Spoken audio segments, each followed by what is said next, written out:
श्रीराम भाग क्रमांक 71 श्रीराम.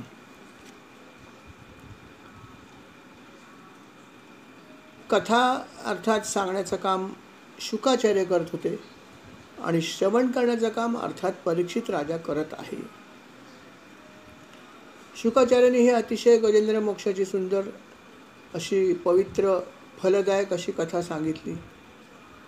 नंतर ते म्हणाले की अजून तुला काही गोष्टी मी सांगू इच्छितो.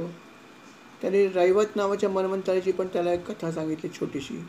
त्याचं थोडंसं वर्णन केलं. ते म्हणले की प्रत्येक मन्वंतरामध्ये इंद्र हा वेगवेगळा होता. जसं 5व्या मन्वंतरामध्ये 5व्या मनुचं नाव होतं रैवत आणि 4थ्या मन्वंतरामध्ये जो मनु होता तामस नावाचा त्याचा हा सख्खा भाऊ होता आणि त्या मन्वंतरामध्ये इंद्राचं नाव होतं विभू. आणि त्या मन्वंतरामध्ये जे सप्तर्षी होते, प्रत्येक मन्वंतराला सप्तर्षी पण वेगवेगळे होते, इंद्र वेगवेगळे होते, मनु वेगवेगळे होते. तसं हे जे मन्वंतर होतं त्यामध्ये जे सप्तर्षी होते त्यापैकी विभू नावाचे एक जे ऋषी होते, विभू नाही, शुभ्र नावाचे एक जे विभू ऋषी होते त्यांच्या पत्नीचं नाव होतं विकुंठा. आणि यांच्याच ठिकाणी भगवंतांनी एक अवतार अजून धारण केला. त्या अवताराचं नाव होतं वैकुंठ नावाचं त्याने एक अवतार धारण केला आणि नंतर वैकुंठ धाम पण भगवंतांनी नंतर निर्माण केलं. अर्थात लक्ष्मीदेवींची इच्छा होती की मला निवासस्थान चांगलं पाहिजे आणि ह्या अवतारात त्यांनी ते स्थापन केल्यामुळे त्यांनी स्थापन केलेल्या त्या धामाला वैकुंठ धाम असं नाव पडलं. या संदर्भात 3ऱ्या स्कंदामध्ये त्यांनी याचं थोडंसं वर्णन केलेलं आहे. आणि अशा प्रकारे ही पण त्यांनी एक नवीन माहिती पुरवली राजाला. ते म्हणाले की भगवंताचे जे गुण आहेत या गुणांचं वर्णन कोण करू शकेल सांग बरं. तर ज्यांनी म्हणे या पृथ्वीवरील परमाणूंची गणती केली असेल तोच करू शकतो, म्हणजे कोणीच करू शकत नाही. जसं पृथ्वीवरील परमाणूंची संख्या आपण मोजू शकत नाही, तसंच अर्थात भगवंताचे गुणांचं वर्णन आपण सगळ्या कधीही करू शकत नाही. फक्त काही गुण आपण सांगू शकतो. सगळ्याच लोकांनी असं म्हणलं की भगवंताच्या गुणांचं वर्णन हे आम्ही करू शकत नाही कारण आमची तितकी क्षमता नाही. असं अनेक ऋषीमुनींनी म्हणलेलं आहे. पुढे त्यांनी असं म्हणलं की 6वा मनु जो होता चक्षु नावाचा, याचा एक पुत्र होता, त्याचं नाव होतं चाक्षुष. त्याला सुद्धा अनेक पुत्र होते आणि या 6व्या मनुच्या मन्वंतरामध्ये मंत्रद्रुम नावाचा इंद्र होता. आणि या ठिकाणी सुद्धा भगवंताने एक अवतार धारण केला, अंशावतार अर्थात, ज्याचं नाव होतं अजित. आणि याच ठिकाणी याच अवतारामध्ये समुद्रमंथन घडलं. ज्या समुद्रमंथनामुळे देवांना अमृत मिळालं. आणि याच ठिकाणी भगवंताने अजून एक रूप धारण केलं, ते म्हणजे कच्छप रूप. हे रूप त्यांनी याच ठिकाणी धारण केलं आणि अर्थात मंद्राचल हा जो पर्वत होता या पर्वताला त्यांनी आधार दिला.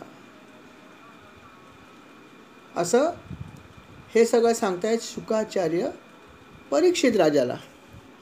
आणि परीक्षित राजा जो आहे तो छान ऐकतो आहे, श्रवण खूप भक्तिपूर्वक करतो आहे. आणि जसं हे मुनी म्हणाले आणि त्यांनी क्षणभर विश्रांती घेतली,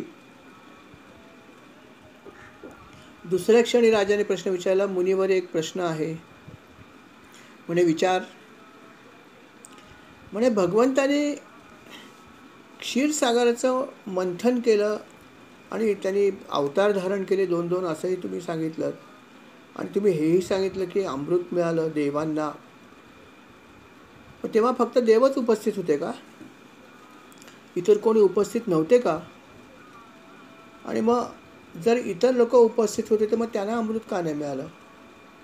आणि मंथन जर समजा केलं असेल तर मंथनामध्ये अनेक गोष्टी निघतात, अजूनही काही गोष्टी निघाल्या होत्या का? हे सगळं तुम्ही मला सविस्तरपणे सांगाल का? काय करू? मुनिवर, तुम्ही मला एक एक गोष्ट सांगता आणि माझी तृप्ती होत नाही आहे.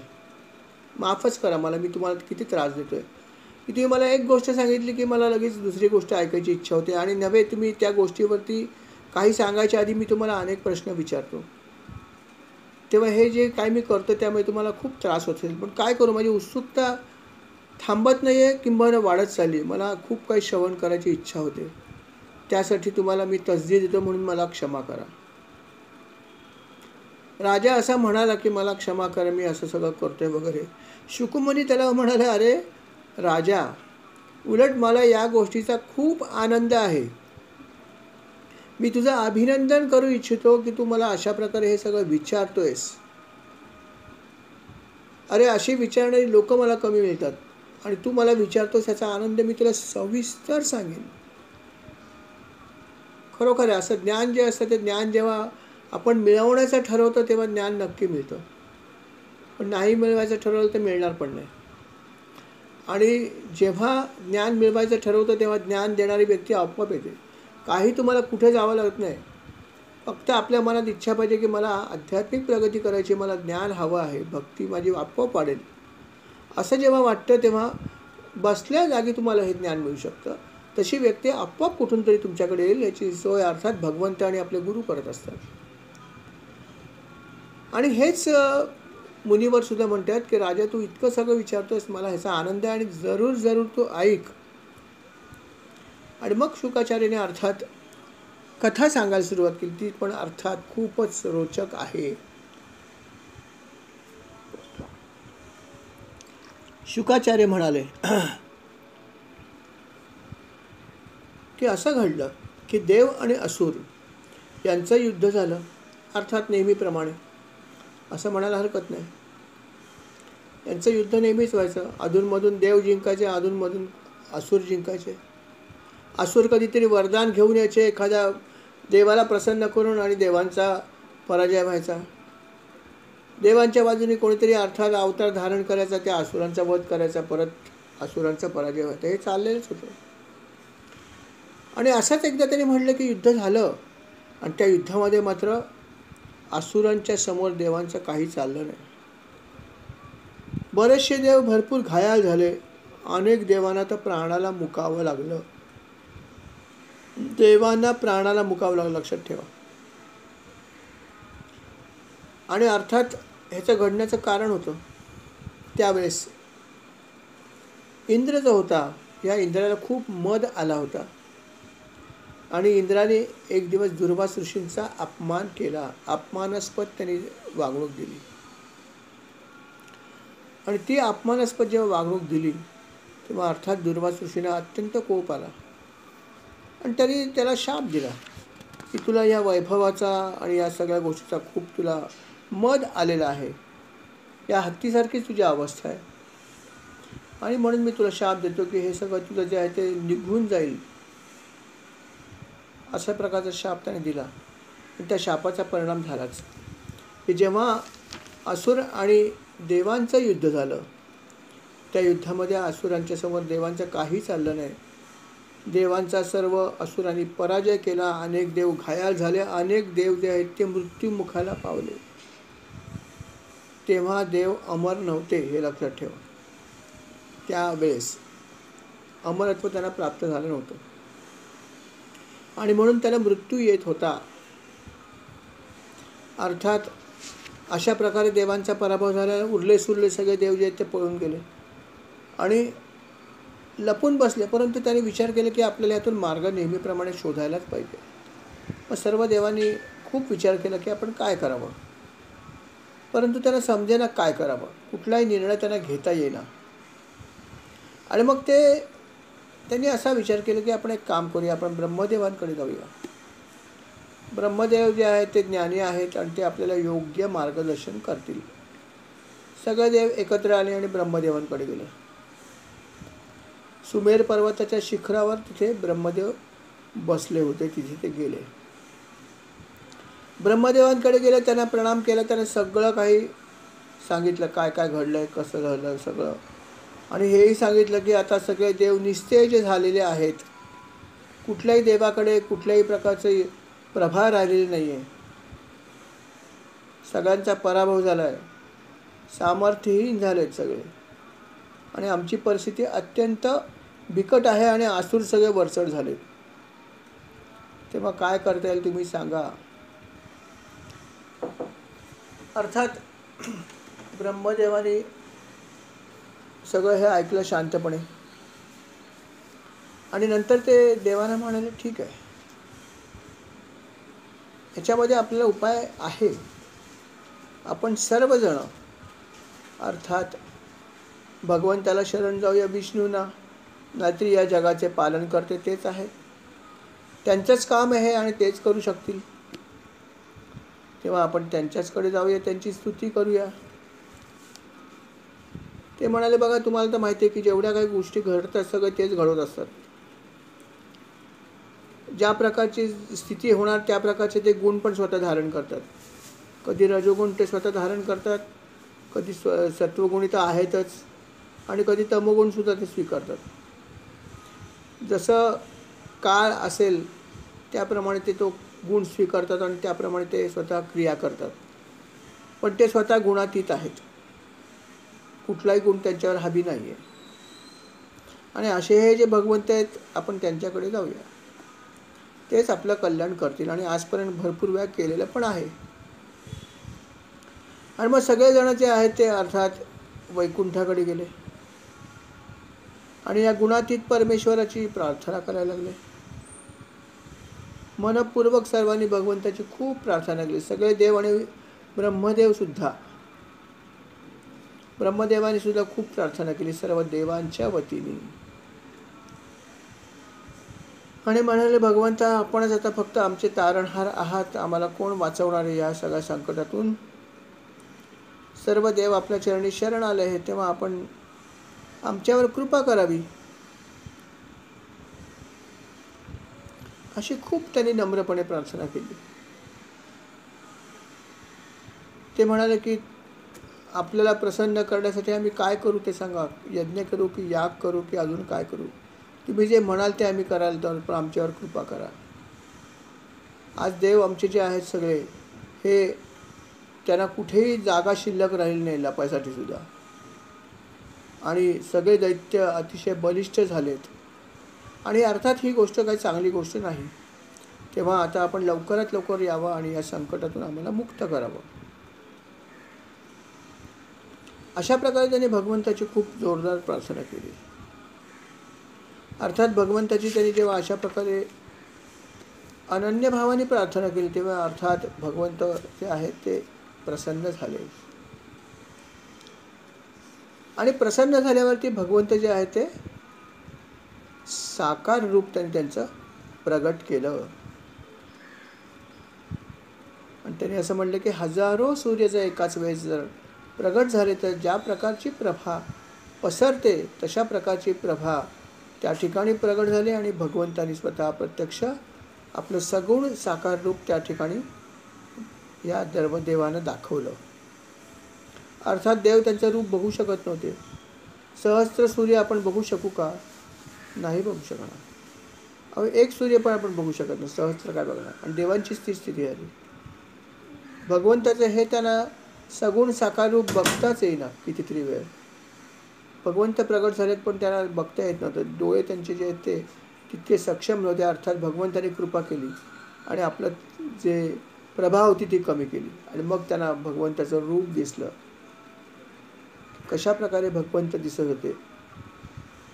सुंदर असा रेशमी पितांबर त्यांच्या आवडीचा त्यांनी नेसलेला होता. मस्तकावर रत्नजडित किरीट होता. भुजांमध्ये बाजूबंद होते. कानामध्ये कुंडल होती. कमरेला पट्टा होता. वक्षस्थळावर लक्ष्मी होती आणि कौस्तुभमणी अर्थात त्यांच्या गळ्यामध्ये होता. व श्रीवत्स चिन्ह सुद्धा त्यांच्या जे आहे ते अर्थात हृदयाजवळ म्हणजे छातीवर त्यांना दिसत होतं डाव्या बाजूला. हातामध्ये सुदर्शन चक्र आणि अर्थात बाकी पण त्यांची आयुध होती. शंख, चक्र, गदा, पद्म अशी सगळी त्यांनी हत्यारं जी होती त्यांच्याकडे होती. आणि अशा प्रकारचं रूप त्यांनी जे आहे ते भगवंतांनी दाखवलं. आणि हे रूप बघून देव अर्थात संतुष्ट झाले. ब्रह्मदेव म्हणाले की खरोखर आम्ही किती भाग्यवान आहोत की आम्हाला सगुण रूप आपण दाखवलं, किती कृपा आपण आमच्यावर केली आहे. खरोखर देवा, आता खरंच आमच्यावर लवकर कृपा करा. आमची आता खूप वाईट परिस्थिती आहे. सर्व देव जे आहेत, हे सर्व देव जे आहेत खूप संकटामध्ये आहेत. आपल्याला माहितीच आहे की हे असुर जे आहेत, या असुरांनी आक्रमण केल्यानंतर देवांचं अनेक लोकांचा मृत्यू झालेला आहे, अनेक घायाळ झालेले आहेत आणि दैत्य सगळीकडे जे आहेत ते राज्य करत आहेत. तेव्हा देव जे आहेत ते शाश्वत राहावेत, अमर व्हावेत, हा फार महत्त्वाचा भाग आहे. आणि अर्थात भगवंत प्रसन्न झाले की भगवंत म्हणाले बरोबर आहे, हे असं घडलं त्याचं कारण आहे की हा काळ थोडासा जो आहे तो खराब आहे. आणि जेव्हा काळ खराब असतो तेव्हा तुम्हाला थांबावंच लागतं. आणि सध्या असुरांचा काळ जो आहे तो असुरांच्या बाजूने आहे आणि म्हणून असं घडलेलं आहे. तर आता तुम्ही एक काम करा, तुमचा विपन्न अवस्था आहे, पण देवांना जर या संकटातून बाहेर यायचं असेल तर त्यांना अमृताची गरज आहे. कारण ज्या प्रकारे तुमचा नाश होतोय, तो नाश जर तुम्हाला थांबवायचा असेल तर तुम्हाला अमृतपान केलं पाहिजे. आणि अमृतपान करण्यासाठी अमृत मिळवलं पाहिजे. आणि अर्थात हे अमृत जे आहे ते समुद्रामध्ये आहे आणि त्यामुळे तुम्हाला समुद्र मंथन केलं पाहिजे. आणि समुद्र मंथन केल्यावरती तुम्हाला ते अमृत नक्की प्राप्त होईल. परंतु अमृत मंथन करणं हे साधी गोष्ट नाही. मंथन करणं कठीण आहे आणि मुख्य म्हणजे तुम्हाला एकट्याला ते करता येणार नाही. तुम्हाला असुरांची मदत घ्यावी लागेलच. किंबहुना तुम्ही जे एकट्याने करण्याचा प्रयत्न केला तर असुर तुम्हाला करू देणार नाहीत. असुर तुमच्यावर हल्ला करतील आणि अर्थात असुरांसमोर तुमचं काही चालणार नाही. तुमचा पराभव या आधी झाला, परत होईल. आणि म्हणून आता माझा सल्ला तुम्हाला असा आहे की या असुरांशी आता तुम्ही समेट करा आणि त्यांना जाऊन समजवा की अशा प्रकारचं आपल्याला अमृत मंथन हे मंथन करायचं, समुद्र मंथन करायचं आहे. आणि समुद्र मंथन केलं तर अर्थात आपल्याला अमृत मिळू शकेल. असं हे सगळं तुम्ही जे आहे ते त्यांना सांगा आणि त्यांना थोडंसं प्रलोभन दाखवा, त्यांची स्तुती करा, त्यांच्याशी गोड बोला. ते अर्थात त्यांच्यात तमोगुण आणि रजोगुण जास्त असल्यामुळे ते लगेच या गोष्टीमध्ये आनंदित होतील आणि तुमचं म्हणणं ऐकतील. आणि मग त्यांची मदत तुम्हाला होईल एक भाग, आणि तुमचे शत्रू कोणी राहणार नाहीत. त्यामुळे तुम्ही याच्याशी समेट करा, पण त्याच्यासाठी तुम्हाला खूप चतुराईने हे सगळं करावं लागेल. आणि जेव्हा तुम्ही हे असं चतुराईने कराल, जेव्हा ते हो म्हणतील तेव्हा तुम्ही अर्धी लढाई जिंकली असेल, लक्षात ठेवा. पण तुम्हाला दैत्यांना यासाठी त्यांचा होकार मिळवला पाहिजे, सगळ्यात महत्त्वाचा भाग आहे.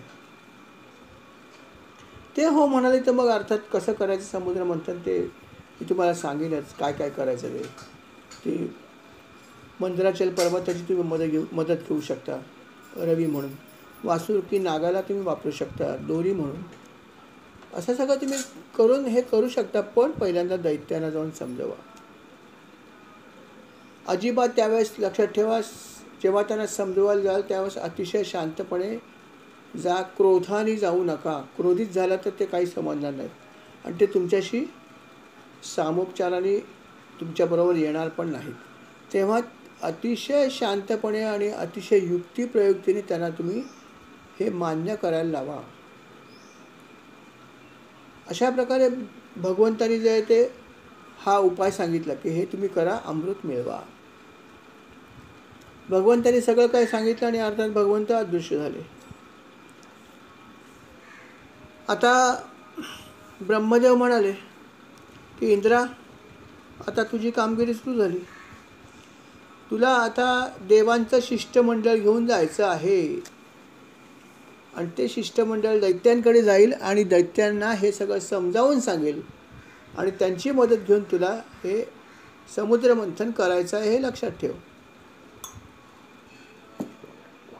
एक भाग मी तुला करून दिला, भगवंताच्याकडून ही वरदान घेऊन तुला हे काय करायचं ते सांगितलं, पण पुढचा भाग तुझा आहे. तेव्हा अतिशय शांतपणे, अतिशय युक्तीने आणि सामोपचाराने हे कर. ब्रह्मदेवाने इतर देवाने सांगितलं, सर्व देवाने ब्रह्मदेवाला आणि भगवान शंकरांना एकदा नमस्कार केला, म्हणले की आता ठीक आहे, आम्ही करतो प्रयत्न.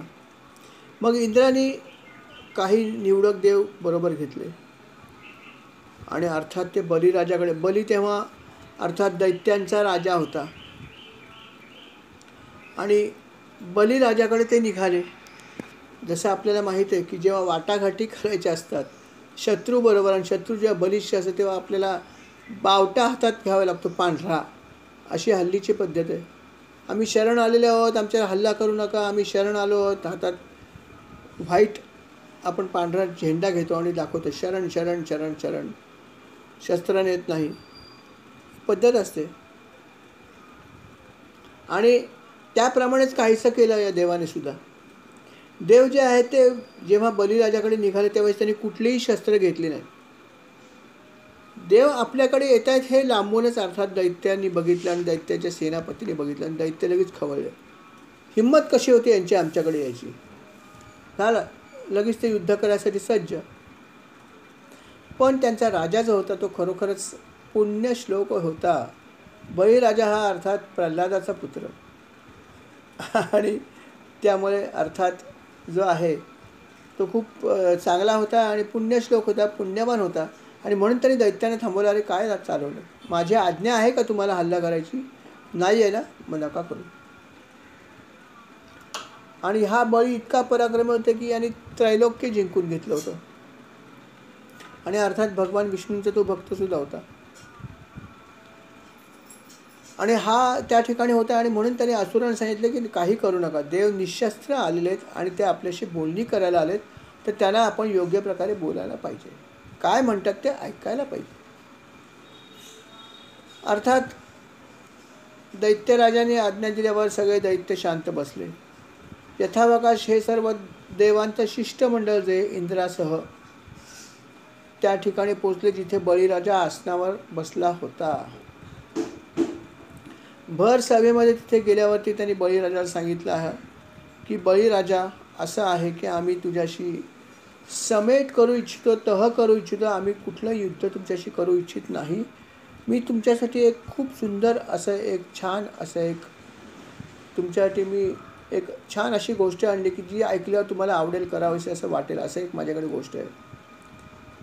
बळीराजा म्हणला, काय ते मला सांगा, आम्हाला आवडेल. या दरबारात सर्वांनाच सांगा काय तुमच्याकडे अशी गोष्ट आहे की जी तुम्ही आम्हाला सांगू इच्छिता. अर्थात देव तयारीत गेले होते.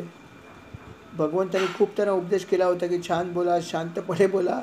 आणि त्यामुळे हे सगळे इंद्रादिक जे होते त्याने अतिशय सुंदर आणि मधुर शब्दामध्ये त्यांनी बळीराजाला आणि अर्थात त्याच्याबरोबर असलेल्या सर्व दैत्यांना हे समजावून सांगितलं की समुद्र जो आहे, या समुद्रामध्ये अनेक दुर्लभ गोष्टी आहेत ज्या आपल्याला मिळायला पाहिजेत, त्या समुद्रामध्ये पडून आहेत. तुम्ही इतके पराक्रमी आहात, त्यातल्या काही गोष्टी तरी तुम्ही नक्कीच घेऊ शकता. काही आम्हाला द्या थोड्या, नाही असं नाही, पण तुम्ही जास्त पराक्रमी आहात, तुम्ही आम्हाला जिंकले तेव्हा तुम्हाला जास्त गोष्टी मिळतील. थोड्याशा गोष्टी आम्हाला, थोडंसं आम्ही मदत करणार म्हणून थोड्याशा आम्हाला द्या, कारण तुमच्या पराक्रमाला योग्य असलेल्या दिव्य गोष्टी समुद्राच्या आत पडून आहेत. असं थोडा तेव्हा त्याने चढवलं तेव्हा ते चढले लगेच. अरे हो, आपण तर खूप पराक्रमी आहोत. आणि स्वतः देव म्हणतात की तुम्ही इतके पराक्रमी आहात, आणि आपल्या पराक्रमाला योग्य अशा गोष्टी पडूनच समुद्रामध्ये. छे छे छे छे, याला बाहेर काढायलाच पाहिजे. आणि देवाने आधीच सांगितलं की तुम्ही पराक्रमी आहेत, जास्त गोष्टी तुम्हालाच मिळणार, आम्हाला काही मोजक्या घेतो आम्ही फक्त. ते म्हणाले नाहीतरी काय, शेवटी समुद्राचं जेव्हा मंथन होईल तेव्हा शेवटी आमची शक्ती जास्त आहे, आम्हाला जी गोष्ट आवडेल ती आम्हाला ठेवू, आम्ही बाकी यांना देऊन टाकू नको असलेल्या. दैत्य तर दुष्ट होते, त्याने असा मनाशी विचार केला, बोलले नाहीत फक्त. आणि म्हणून दैत्य जे ते तयार झाले. त्यालाही थोडंसं हे निर्माण झाली आसक्ती की खरंच काय असेल बाबा समुद्रामध्ये, आणि दिव्य गोष्टी असणार, देव म्हणतात म्हणजे बरोबरच असणार. आणि म्हणून त्यांनी ठरवलं की आपण यासाठी देवांबरोबर युती करूया. आजच्या भाषेत आपल्या, चला नो प्रॉब्लेम, आपल्याला काहीतरी मिळवायचं, युती करूया. आणि मग त्या दोघांनी अर्थात मैत्री केली. देव आणि दानव मला वाटतं कदाचित पहिल्यांदाच एकत्र आले असतील, अन्यथा देव आणि दानव कधी एकत्र आलेच नाही. त्यांनी नेहमी एकमेकाला फक्त पाण्यामध्येच बघितलं. पण या ठिकाणी मात्र खरोखर भगवंताची लीलाच खरं ही सुद्धा, की त्यांनी देव आणि दानव दोघांना एकत्र आणलं. भले स्वार्थासाठी का होईना, पण ते एकत्र आले आणि अशा प्रकारे सगळे एकत्र आले आणि मग ते दोघांची एक संयुक्त सभा झाली. देव आणि दानव एकत्र बसले आणि त्याच्यात विचार विनिमय झाला की आता आपल्याला जर समुद्र मंथन करायचं असेल तर कशा प्रकारे करता येईल, काय काय करावं लागेल, कोण कोण कुठली कुठली जबाबदारी घेणार, हे सगळं त्यांचं अर्थात त्याच्यावरती चर्चा सुरू झाली. चर्चा सुरू असताना त्यांनी असं ठरवलं की देव म्हणाले की आम्हाला भगवंताने आधीच बऱ्याचशा गोष्टी सांगितल्या आहेत. हा जो पर्वत आहे मंदराचल, हा आपल्याला आणायला लागेल. यालाच आपल्याला रवी म्हणून वापरावं लागेल आणि वसुकी नाग जो आहे याची आपल्याला दोरी बनवावं लागेल. कारण ह्या इतका प्रचंड असा शक्तिशाली हा जो मंदराचल आहे, त्याला असा शक्तिशाली हा वासुकी नागच फक्त हे करू शकतो. तेव्हा आपण त्याला पण मदतीला घेऊया. पण पहिलं काम करायचं, आपल्याला मंदराचल पर्वत आणायचं आहे. वसुकी नाग तर आमचं ऐकेल, आम्ही त्याला सांगू, तो येईल तिथे. हे सगळं होऊ शकतं, परंतु महत्त्वाचा भाग हा आहे की मंदराचल आपल्याला आणायचं आहे. बस इतकंच. दैत्य तर काय, बस इतकंच. आत्ता आणूया, चला म्हणले. सगळेच निघाले तिथे. गर्व भयंकर की आमच्यासारखी शक्तीच नाही. परंतु मंदराचल पर्वत किती जड होता आणि किती प्रचंड होता हे त्यांना जेव्हा ते उचलायला गेले तेव्हा समजले. जेवढे लोक गेले होते, असुरसुद्धा आणि देवसुद्धा, सगळे थकले उचलताना त्याला. इंद्र स्वतः थकला, बळीराजा तोही थकला. ते त्याला उचलायचं, थोडंसं न्यायचे, परत थकायचे. सगळे देव आणि सगळे असुर एकत्र आले तरी पण तो मंदराचल पर्वत त्यांना नेणं कठीण झालं. उचलायचे आणि परत ठेवायचे. ठेवला की त्याचे काही तुकडे पडायचे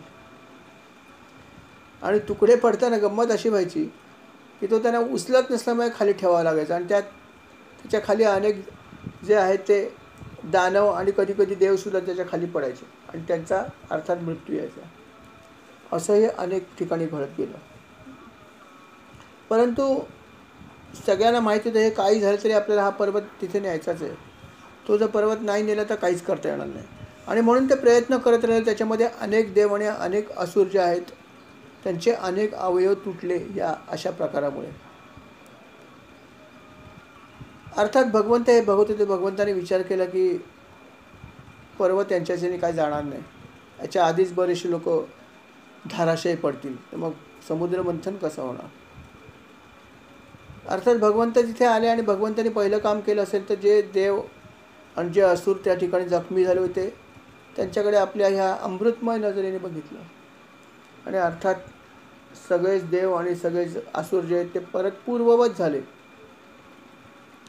आणि नंतर त्याने आपल्या फक्त एका हाताने हा पर्वत लीलया उचलला आणि गरुडावर ठेवून दिला आणि अर्थात गरुड पक्षी उडाला आणि मग तो समुद्राकडे त्या घेऊन गेले आणि अर्थात त्यांनी त्या रवीला, त्या पर्वताला त्यांनी समुद्रामध्ये ठेवलं आणि रवी म्हणून त्याचा उपयोग करायचा अर्थात देव आणि असुरांनी ठरवलं. मंदराचल पर्वत आल्यावरती असुर म्हणाले आमचं काम केलेलं आहे, आम्ही आता जाऊन आणा तुमच्या वसुकी नागाला. तो आमचा भाग नाही, तो तुमचा भाग आहे. देव म्हणाले जरूर जाऊ. नागराज वसुकीकडे सगळे देव आले. नागराजाला त्यांनी सांगितलं की असं असं काम आहे, असं असं करायचं आहे. तुझ्याशिवाय दुसरा कोणीही हे करू शकत नाही. तूच एक आहेस की ज्याला आम्ही जर दोरी म्हणून वापरलं तर हे होऊ शकतं, अन्यथा हे मंथन होणारच नाही. आणि भगवंतानी तुझं नाव आम्हाला अर्थात सांगितलेलं आहे. आता भगवंतानी म्हणल्यावरती वसुकी नाग काय नाही म्हणण्याचा प्रश्न नव्हता. तो म्हणलं ठीक आहे, हरकत नाही. त्यावेळेस देवाने त्याला एक आश्वासन दिलं. देव म्हणाले की बघ नागराजा, असं आहे की तुम्ही आम्हाला खूप मोठी मदत करतात, मोलाची मदत करता, आम्ही कृतज्ञ नाही आहोत. आम्ही सुद्धा तुम्हाला एक वचन देतो की जेव्हा केव्हा ह्या समुद्र मंथनातून अमृत उत्पत्ती होईल त्यावेळेस अमृताचा काही भाग आम्ही नागांना पण जरूर देऊ. आम्ही तुमच्या हवाले काही भाग करू जो तुम्ही नागांना देऊ शकाल. तेव्हा आता आपण यावं. अर्थात हे आश्वासन त्यांनी दिलं नव्हे, वचनच दिलं. वसुकी नाग म्हणाले ठीक आहे चला.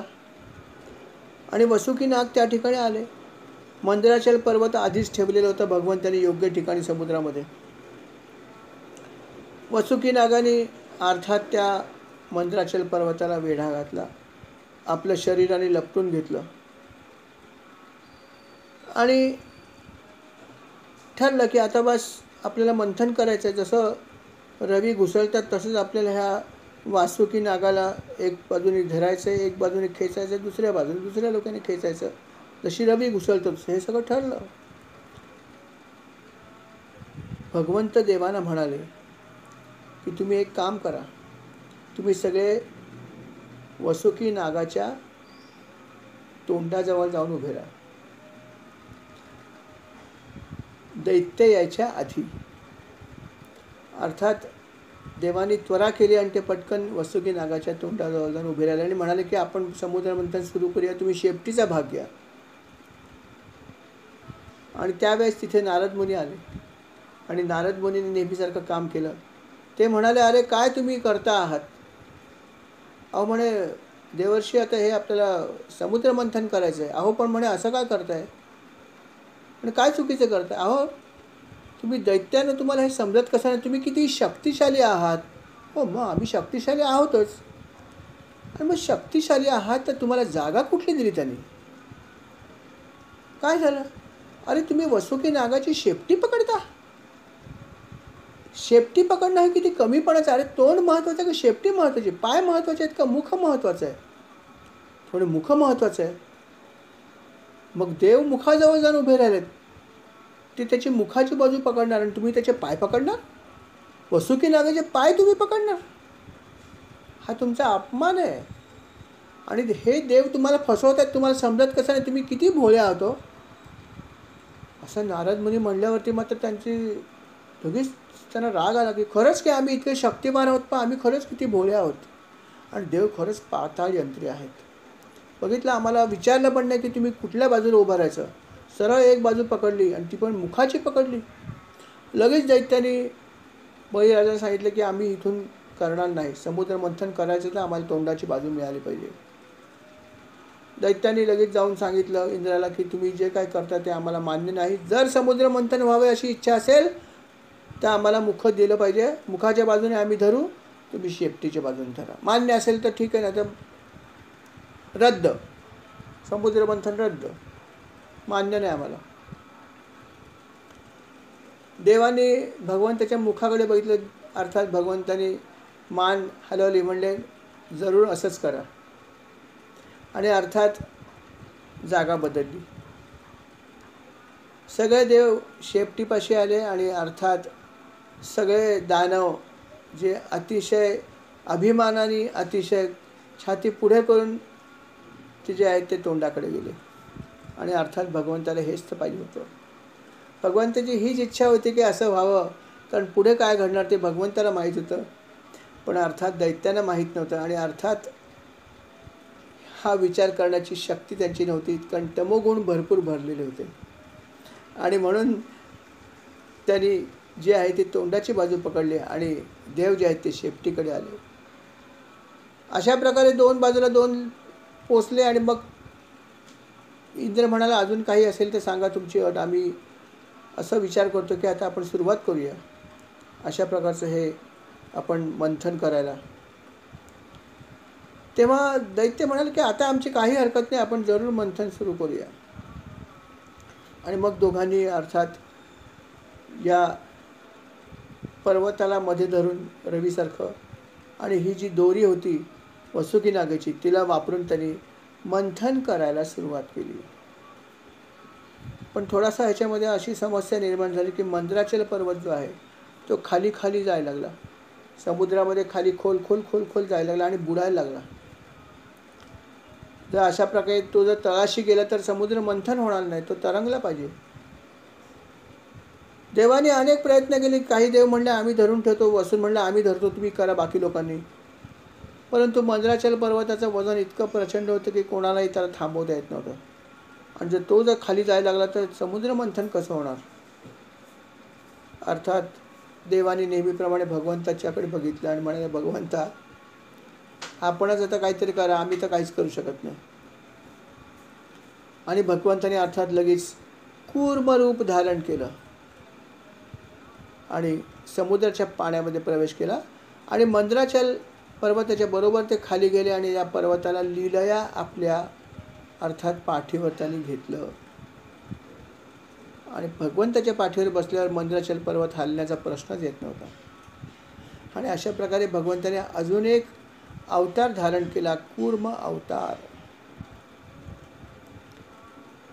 झालं. अशा प्रकारे भगवंताची त्यांना अगदी असं म्हणता येईल की प्रत्यक्ष मदत झाली. जोरात त्यांनी सुरुवात केली मंथन करायला. त्यांनी असं वर्णन केलं आहे की भगवंताचं जे रूप होतं ते सुद्धा प्रचंड होतं.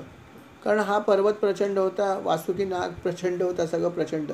त्यांनी असं म्हणलं की भगवंतानी जम्बूद्वीपाप्रमाणे 1,00,000 योजन विस्तार असलेला असा जो मंदराचल पर्वत होता त्याला सहज धारण केलं. म्हणजे भगवंताचा विस्तार त्यापेक्षा मोठा होता.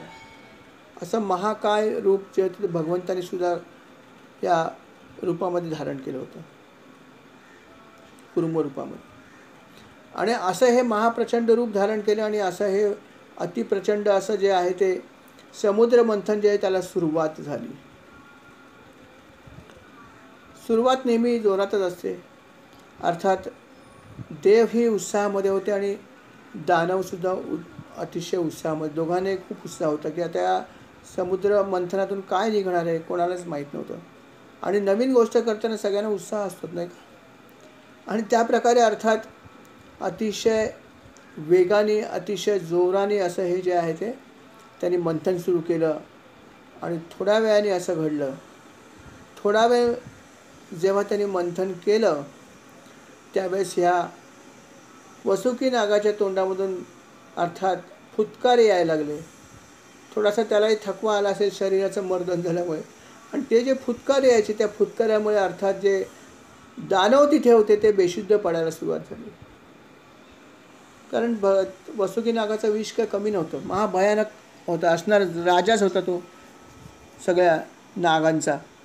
आणि असा हा वसुकी जे आहे त्याच्या तोंडातून अर्थात जेव्हा अशा प्रकारे उच्छ्वास तो सोडायचा थकल्यावरती, त्या उच्छ्वासामुळे सगळे दैत्य जे आहेत ते बेशुद्ध व्हायचे. पण आता त्यांना कुठल्याही प्रकारची तक्रार करायला संधी नव्हती, कारण ही तिने गोष्ट स्वतःच मागितली होती. त्यामुळे ते काही म्हणू शकत नव्हते. त्यांनी तीच बाजू धरली होती. आणि मग जेव्हा बेशुद्ध पडायचे तेव्हा परत थांबायचे, परत थोड्या वेळाने शुद्धीवर आले की परत मंथन सुरू करायचे. अशा प्रकारे प्रचंड त्रास जो आहे तो ह्या दैत्यांना समुद्र मंथन करताना झाला. पण अर्थात समुद्र मंथन करायचं तर होतंच आणि म्हणून ते करत राहिले. परंतु भगवंतांना सगळ्यांचीच दया, कारण भगवंताची इच्छा होती की समुद्र मंथन करणं जरुरी पण आहे. त्यांना हे लक्षात आलं की अशा प्रकारे जर वसुकीचे हे निश्वास जर सतत येत राहिले तर हे दैत्य पण काही वेळाने टिकणार नाहीत. म्हणून भगवंतांनी परत थोडीशी मदत केली त्यांना, असुरांना. आणि त्याच्यामुळे असं घडलं की त्यांचा जो थोडासा त्रास होता तो कमी झाला. आणि त्यांना जे फुटकाराचा जो त्रास व्हायचा विषाचा तो त्रास कमी झाला, कारण भगवंतांनी त्या ठिकाणी त्यांना मदत केली होती. आणि अशा प्रकारे परत एकदा हे मंथन सुरू झालं, समुद्र मंथन. समुद्र मंथन जेव्हा सुरू झालं तेव्हाच अनेक लोक इतर बघत होते, बरेच ऋषीमुनी सगळे बघत होते. ब्रह्मदेव होते, शंकर होते, हे सगळे जे आहेत ते बाकी सगळे बघत होते की कशा प्रकारे करतात. आणि अर्थात सगळेच जे बाकी लोक आहेत ते स्तुती करत होते, वरून फुलांचा वर्षाव करत होते. ते भगवंताची लीला पण बघत होते, कशा प्रकारे पर्वताला त्यांनी ठेवलेलं आहे धरून. हे सगळं ते वरून बघत होते. आणि अर्थात पुष्पवृष्टी ते वरून करत होते. आणि अर्थात समुद्र मंथन जे ते अतिशय वेगाने सुरू झालं, अतिशय वेगाने सुरू झालं. बराच वेळ समुद्रमंथन झालं पण काहीच येत नव्हतं. थोड्या वेळाने यांचा उत्साह कमी झाला की अरे एवढा वेळ करतोय पण काही होत नाही आहे. तेव्हा भगवंत म्हणाले नाही, अजून करा, साधी गोष्ट नाही आहे. पण एकदा का ठराविक वेळ झाला की नंतर एकामागे एक तुम्हाला वस्तू मिळतील. जसं लोणी यायला वेळ लागतो, सुरुवातीला लगेच लोणी येत नाही, थोडं घुसळावं लागतं. पण एकदा ठराविक काळ घुसळल्यानंतर मग हळूहळू एकामागे एक पटापट लोणी येतं, नाही का? तशीच अवस्था या ठिकाणी. भगवंत म्हणाले थोडा धीर सोडू नका, करत राहा, तुम्हाला त्याचं फळ नक्की मिळणार आहे, पण करत राहा. अर्थात मग सगळे देव आणि सगळे दैत्य जे आहेत ते नेटाने समुद्रमंथन करायला लागले आणि उत्सुकता ही होती की काय पदार्थ बाहेर येतो, काय पदार्थ बाहेर येतो. आणि तो पदार्थ बाहेर आला. पदार्थ पहिला बाहेर आला तो नेमका हलाहल नावाचं विषच बाहेर आलं. कुठल्याही प्रकारचं प्रलोभन वाटेल अशी गोष्ट बाहेर आलीच नाही. हलाहल नावाचं अतिशय भयानक उग्र असं विष बाहेर आलं. हे विष बाहेर आल्यावरती समुद्रामधले सगळे मासे, मगरी, साप, कासव सगळे जे ते भयभीत झाले. त्याचं विष इतकं भयानक होतं की ते विषाच्या ज्वाळा सगळीकडे फिरायला लागल्या, सगळीकडे वर खाली उडायला लागल्या. वायू असल्यामुळे सगळीकडे ते पसरलं आणि या भयानक विषयापासून वाचण्याचा सगळे लोक प्रयत्न करायला लागले. सगळे भयभीत झाले. काय करावं आता जेणेकरून या विषयाला आता शमवता येईल, काय करता येईल, या विषयाला कुठे ठेवायचं, काय करायचं कोणाला समजेना. आणि अर्थात त्यावेळेस भगवान शंकरसुद्धा त्या ठिकाणी होते, जे हे बघत होते की कशाप्रकारे ही लीला चालली आहे भगवंताची. आणि जेव्हा हे अशा प्रकारचं हलाहल नावाचं विष जेव्हा आला आणि जेव्हा सगळे लोक हतबल झाले त्यावेळेस भगवान शंकर पुढे आले. आणि अर्थात ते पुढे आले त्यावेळेस सगळे प्राणी जे आहेत ते भगवान शंकरांना म्हणाले की भगवंता, आपणच आता आमच्यासाठी काहीतरी करा, कारण हे जे विष आहे हे विष आम्हा सर्वांना संपवणार आहे. याच्यामुळे आम्ही सगळे भस्मसात होणार आहोत, तेव्हा आपण आमचं रक्षण करा. आपल्या चरणी आम्ही शरण आलेलो आहोत. अशी प्रार्थना या सर्वांनीच केली. अर्थात भगवान शंकर हे दयाळू होतेच, असे पण ते पुढे आलेच होते हे सगळं बघून की अरे हे काय होतं आहे. त्यातून इतकी प्रार्थना केल्यावरती तर ते लगेचच प्रसन्न झाले आणि म्हणाले काळजी करू नका, मी उपाय करतो. अर्थात त्याने ठरवलं की हे जे विष आहे हे आपण प्राशन करूया, कारण याला ठेवायचं कुठे. कुठेही ते ठेवलं तर त्याच्या विषाच्या प्रभावामुळे सगळ्या गोष्टी नष्ट होणार. नाही ते पृथ्वी तलावर ठेवू शकत नाही, पाण्यात ठेवू शकत, पाण्यात तर आहे, पाण्यात पण राहू शकत नाही, पृथ्वीवर ठेवू शकत नाही, स्वर्गात ठेवू शकत नाही, कुठेच ठेवू शकत नाही. ठेवायचं कुठे. एकच जागा शिल्लक होती, आपलं स्वतःचं पोट किंवा आपलं शरीर. याच ठिकाणी जर ठेवलं तरच काय होईल तर माहीत नाही. आणि म्हणून त्याने ठरवलं की आपण हे प्राशन करूया. अर्थात त्यांनी जेव्हा प्राशन करायचं ठरवलं तेव्हा पार्वती माता बाजूलाच होती. ते तिला म्हणाले की बघ देवी, असं आहे की समुद्रमंथन करायला आत्ता कुठे सुरुवात झाली आहे आणि त्यातून हे पहिल्यांदा नेमकं असं हे भयानक असं विष बाहेर आलं हलाहल नावाचं, की ज्या विषामुळे अर्थात सर्वांचा नाश होऊ शकतो. आणि म्हणून या विषयाला जर शमवायचं असेल तर एकच जागा आहे, ते म्हणजे माझं स्वतःचं शरीर. जर मी याचा प्राशन केलं तरच त्यांचं रक्षण होईल, अन्यथा यांचं काही खरं नाही. आणि हे माझं कर्तव्य आहे. आणि शिवाय त्यांनी माझी प्रार्थना पण केली आहे आणि त्यामुळे मला असं वाटतं की हे मी करणं जरुरी आहे. म्हणून मी आता हे प्राशन करू इच्छितो. मी हे तुला सांगतो, तू माझी पत्नी आहेस म्हणून तुला सांगू इच्छितो की हे सर्व लोकांचं प्रिय होण्यासाठी हे करणं आवश्यक आहे. म्हणून माता हे मी प्राशन करत आहे. अर्थात पार्वती माता म्हणाली की खूप चांगली गोष्ट करता, तुम्ही जरूर करा. अर्थात पार्वती माता हो म्हणाले आणि भगवान शंकराने अर्थात हे सगळं विष आहे ते एकत्र आपल्या हातात घेतलं करून आणि ते त्यांनी एका दमामध्ये गिळून टाकलं. हलाहल त्यांनी प्राशन केलं, हलाहल त्यांच्या पोटात पोचलं, परंतु ते खरंच इतकं विषारी होतं, इतकं प्रभावी होतं की त्यांचा कंठ अर्थात निळा झाला. आणि म्हणून त्या दिवसापासून त्यांना नीलकंठ हे नाम त्यांना मिळालं. नीलकंठ नाम प्रसिद्ध झाले. आपण प्रार्थना करतो, आरती म्हणतो तेव्हा म्हणतो की नीलकंठ नाम प्रसिद्ध झाले. कारण हलाहल जे होतं ते त्याने प्राशन केले होते, ज्याला कोणीही त्या हलाहलापासून वाचू शकत नव्हतं. म्हणून आपल्या मराठीत पण आपण कधी कधी म्हणतो की अमकी अमकी गोष्ट करणं म्हणजे हलाहल विष प्राशन करण्यासारखं आहे, साधी गोष्ट नाही. असं हे भयानक विष होतं, परंतु भगवान शंकराने त्या विषाला धारण केलं, त्याला प्राशन केलं आणि अर्थात त्यांचा कंठ जो आहे तो निळा झाला आणि अर्थात त्यांचं नीलकंठ हे नाम त्यांना त्या दिवसापासून मिळालं. आणि अशा प्रकारे भगवंतानी जे आहे ते सर्व प्रजेवर, सर्व देवांवर, सर्व द्रविडांवर, असुरांवर ही कृपा केली. आणि अर्थात त्यांनी हे जे अलौकिक कृत्य केलं, त्या कृत्यानंतर सर्वच देवांनी अर्थात भगवान शंकराची भरपूर प्रशंसा केली. त्याच्यामध्ये ब्रह्मदेव आणि विष्णूसुद्धा होते.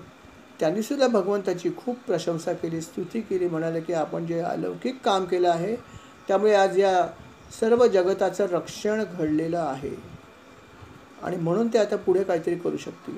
अर्थात जेव्हा भगवंताने विषपान केलं त्यावेळेस त्या विषयाचे काही थेंब खाली सांडले आणि ते काही जे थेंब होते ते काही जणांनी वेचले, ज्याच्यामध्ये विंचू होता, अजून काही विषारी साप होते, अजून काही प्राणी होते की ज्यांनी, वनस्पतीसुद्धा काही होत्या की ज्याने ते ग्रहण केलं. आणि म्हणून त्या वनस्पतीसुद्धा किंवा ते सापसुद्धा की ते काही प्राणी ज्याने हे विष धारण केलं ते विषारी म्हणून गणले जातात.